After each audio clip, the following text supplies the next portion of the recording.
So now that we have created our picture and we've colored our space, we are going to start coding this. What's going to happen is when students first get this, this will be blank. They won't see the image. And as they answer their questions, if they get it correct, different pixels will pop up to start showing their picture. So we need to code this document to do that. So what I have done is I have actually taken my image and I have printed it out and I've developed a plan. There are two ways that you can do this. The first thing that you can do is decide how many questions that you want to have. Originally, my template had 12 questions. You can take, if you're going to do 12 questions, then you know that you need to split your picture up into 12 different parts. What I did was I went through and I just decided what I wanted to pop up when, and I wound up with 13 parts. So I added an extra question down here. So I have 13 questions. You can have as many or as few questions as you want. So here is what I have printed out. And I have just made a plan. So you're going to see down here, I've just marked that the dark brown is going to go with question 1. The light brown is going to go with question 2. I'm going to do part of the outline down here with question 3. And then we'll start moving up and doing a little bit of the head. So you can chunk as much of this together as you want or as little together, depending on how many questions you want to have. To make this easier for myself to see, I'm actually going to change my view here, and I'm just going to zoom out a little bit so that I can see more of the picture so that it's just easier for me to work with this. All right. So we are going to start with question number 1.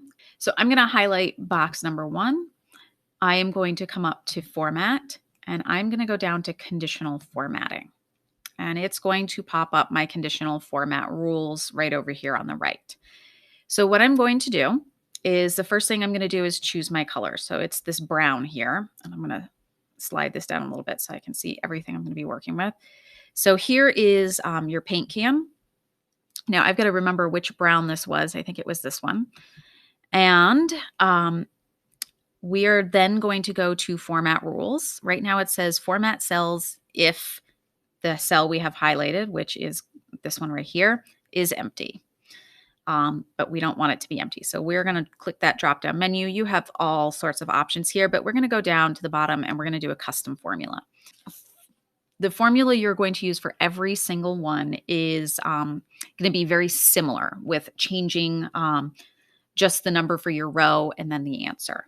So the formula that you're going to type in is equals the $, B for your column, because all of our answers are going to be in column B, the $, again, and then the row that you're on. So for question number 1, we're on row 2. So we're going to put in a 2 and then the equal sign. So this stays the same for every single one that we do, with the exception of the row number. Here it's 2. Our next one would be 3 and so on.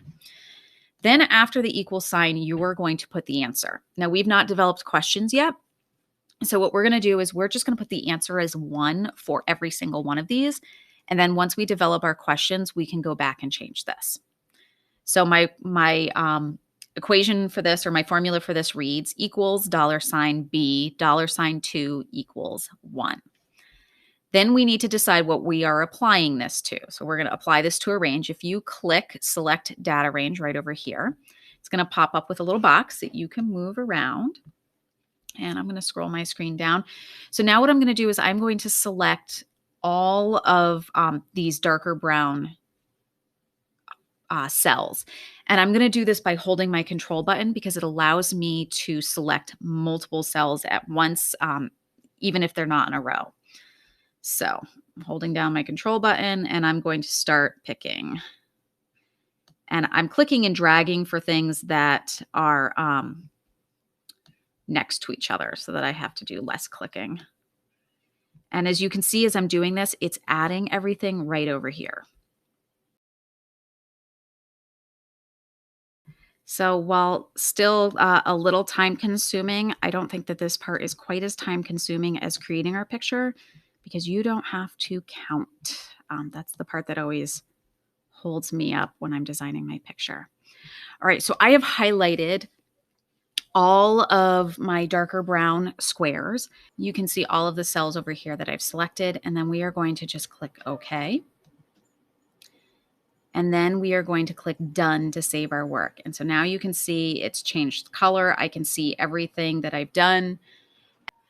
So now what I'm going to do is I am going to come up to the paint can up here to my fill color, and I am going to reset that so it turns back to white. And I'm going to do this for a few reasons. First of all, you can see that I have done, I've gotten all that brown. And the second thing is when I click off, I know that I have coded that, so I don't have to, I just don't want to confuse myself about what I've coded and what I haven't. So you can see that this is white. We're going to come up to question number 1. And remember, we said that we coded this so far that if the answer is 1, that will fill in. So let's put a 1 in and let's go out of that cell. And you can see how that all turned brown. So now I'm going to go back and I'm going to delete that so that I know I've done that. All right, so now we're going to go to the next one. So I'm using my my cheat sheet here, and my next one was I was going to do all of this light brown on the cloak. So I am going to move my cursor down to problem number 2. Again, I can go to format and conditional format rules or conditional formatting, but my rules are actually still up here, which is great. All I have to do now is click add another rule, and it's going to pop up all that information I see. So now, again, I'm going to pick my color, and I've got to remember which color I used. So I think I used this one. And format rules. So I'm going to click that and go down to custom formula is, type in our formula, which is equals $B, because we are still in column B, $. Now we are now in row 3. So I'm going to put a 3 equals. Now, do you notice how my box keeps changing to red? I'm going to go back and get rid of the equals. Now it's blue, and now it's red. So when it's red, it means that there's something missing from my formula. So because we've used this equal sign, we're missing the answer. So we're going to put in a 1 again. And then we are going to select our range.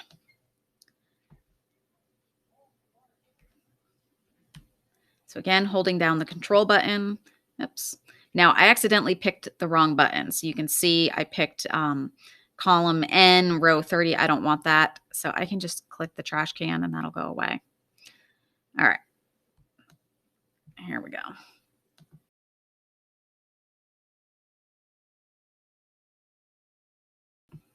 All right. And then I need to do the top cloak up here. Oops. Wrong one. You can also click on the cell a second time. If you click someplace you don't want it to be, click on that same cell a second time and it'll delete it for you. Click OK. And then click done. There it is. All right, let's go on to the next one. So my third is going to be some of the outline, and I'm choosing to do kind of his jacket as part of the outline. So we are in box number 3. Oh, and I forgot to hit done. So done. So now I'm in box number 3. Add another rule. We are doing black this time. And our code. So format rules, scroll down, custom formula. Again, equals $, still column B, $, but this time we are now in row 4. So $4 equals, and again, our answer is just going to be 1 for now. And now we are going to apply our range. So my range is going to be all of his coat.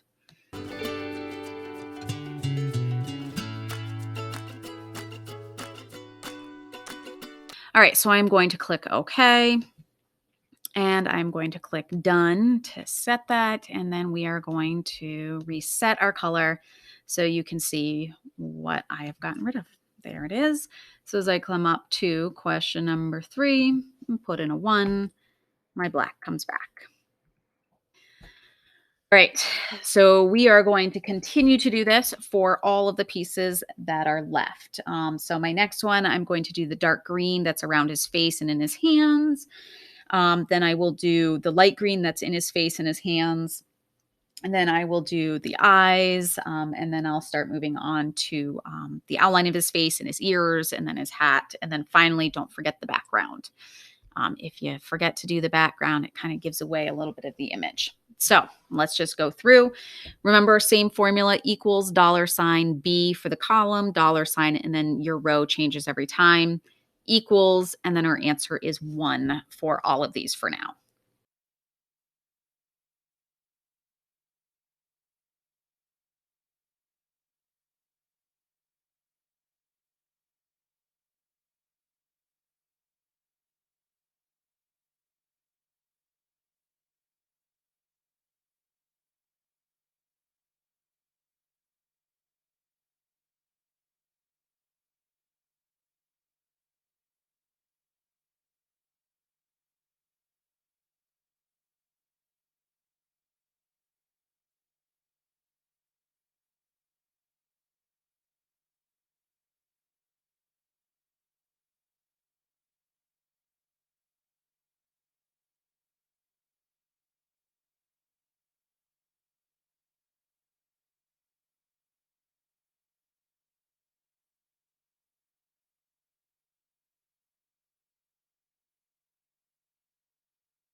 Okay.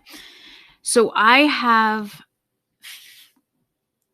finished. And I will tell you the background for me is always the hardest just because I tend to lose track of what I've done. So what I'm going to do is I'm going to highlight all of this, and I am just going to come up to my fill color and I'm going to reset the whole thing. And my background was the last one. So I'm going to enter my 1 and I'm going to find out where I may have missed. It looks like all I've missed is just this little piece right down there. So I'm going to put my cursor there so that oh, I'm going to click in that box so I can see my custom rules. So I'm just going to remember where it is. This is, let's say, AH. So click back over where my answer should be. Click on my custom formula, click select data, click add another range, and then we are going to highlight down here. If we click OK and click done, that should take care of everything. All right. So now what we're going to do is we are going to go through and check the whole thing. And if we see mistakes, what we're going to see is the number that comes after. So 13 being the last one will cover up anything that comes before. So let's go through. Remember, our answer for everything was 1. So we've got 1. And actually, I'm going to drop my view a little bit more so that I can see my whole picture. 1, 1, 1, 1.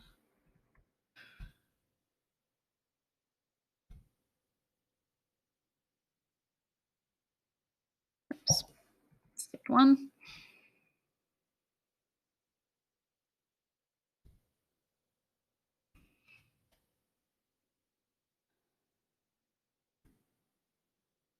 All right. Oh, okay. So I can see right here, we've got a missing box.